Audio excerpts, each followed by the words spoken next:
March for unity তো শহীদ মিনারে ডাকা হয়েছে। প্রথমত রাজু ভাস্কর্য শুধুমাত্র ঢাকা বিশ্ববিদ্যালয়ের শিক্ষার্থীদের ইউনিটির জন্যই ব্যবহৃত হচ্ছে।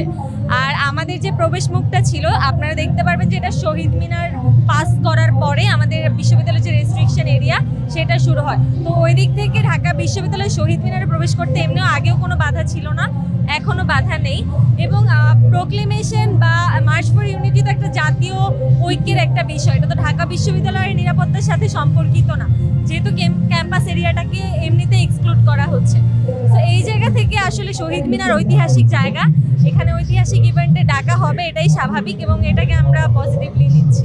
আমাদের মার্চ ফর ইউনিটি ডাক দেওয়া হয়েছে সারা বাংলাদেশ থেকে কোটা আন্দোলনের সময় এবং এর পরবর্তীতে জুলাই আপরাইজিংয়ে যেভাবে মানুষ শহীদ মিনারে এক হয়ে এখান থেকে এক দফা ঘোষণা করেছিল, প্রত্যেকের প্রাণ, প্রত্যেকের কথা, প্রত্যেকের উদ্দেশ্য এক হয়ে গিয়েছিল। আমরা সেই ইউনিটিটাই আসলে দেখতে চাই, পুরো বাংলাদেশ এক হয়ে যাক, আবার আমরা একই সুরে একই স্বপ্নে কথা বলি। আবু সাঈদ মুক্ত,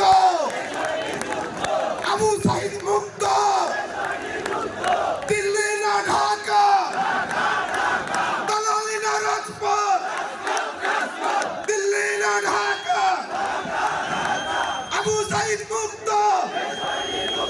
আবু সাঈদ মুক্ত, দিল্লি না ঢাকা, দিল্লি না ঢাকা, দালালি না রাজপথ, দিল্লি না ঢাকা, দিল্লি না ঢাকা।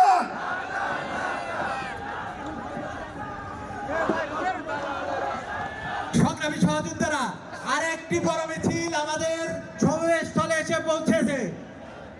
আমরা করতালি দিয়ে তাদের স্বাগত জানাই।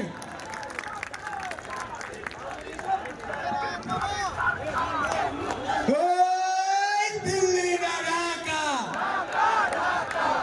দিল্লি না ঢাকা। সিলেট থেকে এই মুহূর্তে আরেকটি বড় মিছিল আমাদের সমাবেশস্থলে এসে উপস্থিত হয়েছে। সিলেট থেকে